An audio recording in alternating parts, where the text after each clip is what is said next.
Olá, pessoal. Eu sou Raquel Rezende e este é o canal de Graça. Hoje eu vou falar um pouquinho com vocês sobre os frutos do Espírito. Raquel, mas afinal, o que são esses frutos do Espírito?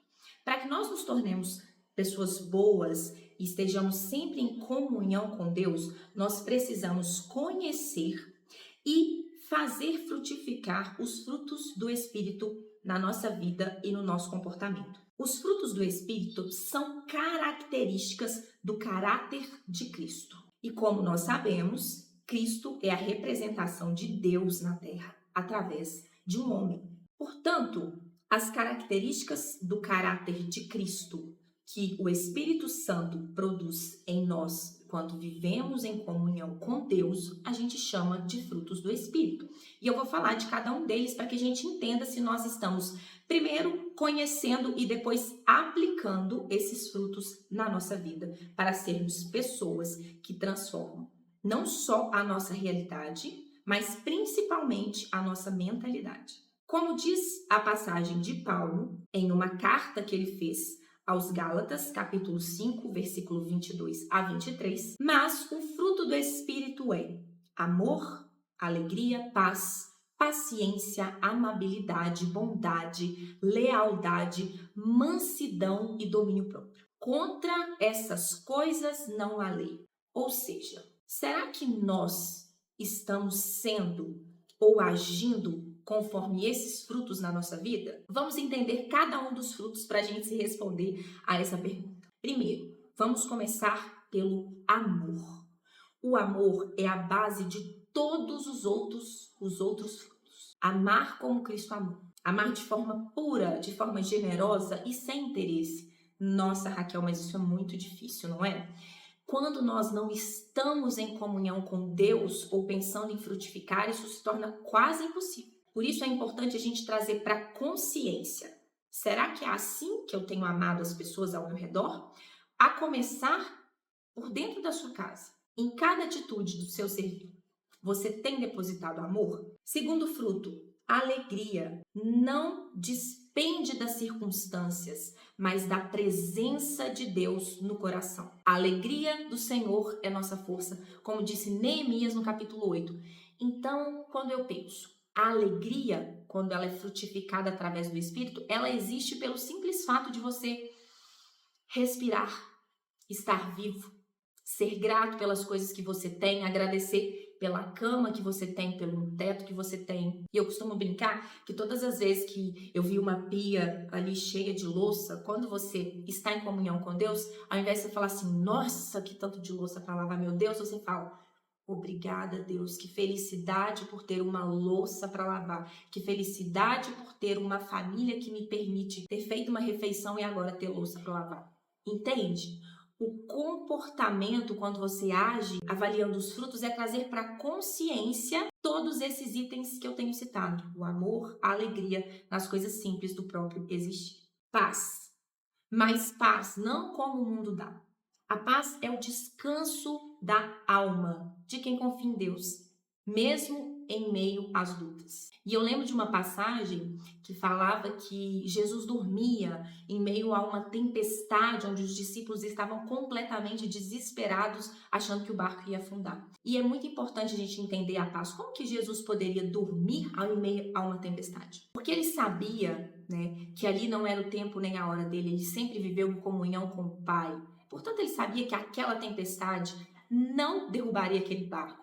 Isso traz a paz que Deus dá. Quando a gente está com os olhos voltados para as circunstâncias, a gente esquece de quem pode ou não nos proteger dentro daquele barco. Jesus tinha aquela certeza. Então, caminhar com Deus é ter o entendimento e ter no coração a paz que Deus dá, independente das circunstâncias do momento. Paciência. Nossa, Raquel, mas eu não tenho paciência com certas coisas. Então, a paciência não é sobre o outro, não é sobre o que o outro te causa. A paciência é um fruto que tem que vir de você. E paciência é a capacidade de suportar com calma as dificuldades e tratar os outros com paciência e perdão. Sabe aquelas coisas que te irritam? Sabe a sua mãe, o seu filho, quando falam algo assim que, nossa, que falta de paciência.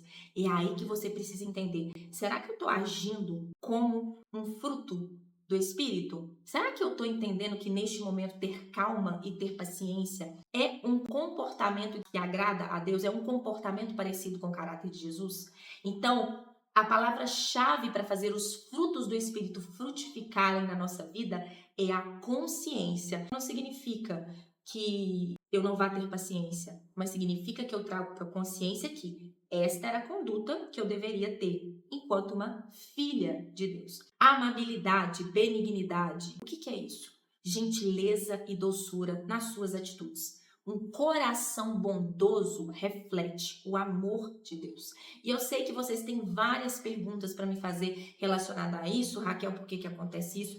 E eu vou, à medida que os conteúdos forem chegando, trazendo isso para vocês. Como eu disse, eu quero ser um canal de graça. E para ser um canal de graça, a gente precisa trazer o quê? O conhecimento. É o conhecimento quem transforma a nossa mentalidade. Então, nós precisamos buscar. E parabéns para você que está aqui nesse momento fazendo isso. Bondade. Fazer o bem, agir com integridade e generosidade. Parece óbvio, mas às vezes em atitudes simples do cotidiano a gente se esquece disso. Fidelidade, lealdade. Ser constante, ser confiável, ser leal a Deus em primeiro lugar e às pessoas. O seu comportamento ele é íntegro? Você é uma pessoa que pode se dizer confiável? Você pode se dizer uma pessoa leal aos seus compromissos, às suas escolhas?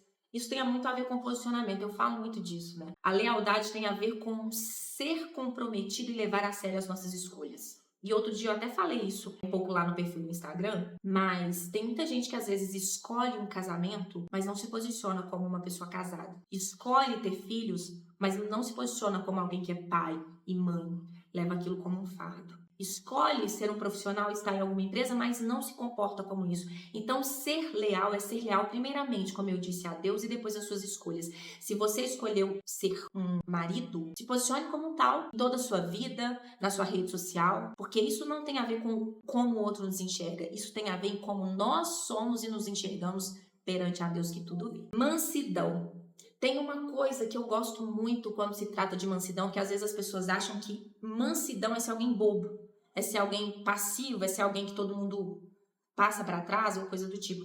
Mas mansidão é uma força sobre controle. Força sobre controle, ou seja, você sabe da grandiosidade, você sabe da sua força, mas naquele momento você escolhe não expressar, você escolhe ser manso. Você sabe da sua capacidade, mas você não precisa provar aquilo para ninguém. Então, ser manso não significa ser fraco. Ser manso significa saber responder com calma, mesmo quando provocado. Não tem a ver com fraqueza. Tem a ver com uma força sobre controle, que tem a ver principalmente com o próximo fruto que a gente chama de domínio próprio. Domínio próprio é a capacidade de controlar desejos e impulsos. Ou seja, você vive guiado pelo Espírito e não sobre as suas emoções.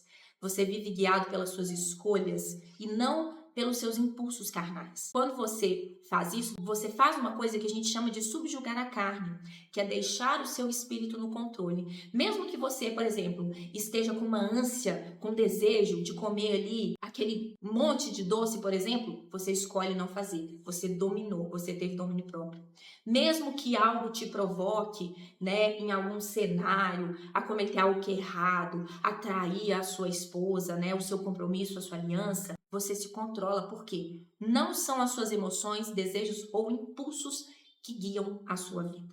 Portanto, se você consegue, e eu não estou dizendo que é fácil, mas conscientemente buscar frutificar os frutos do Espírito na sua vida, com certeza você vai ser uma pessoa mais próxima de Deus e com certeza você vai poder acessar a sua herança, aquela que Jesus garantiu para você na cruz. E aí, tá esperando o quê?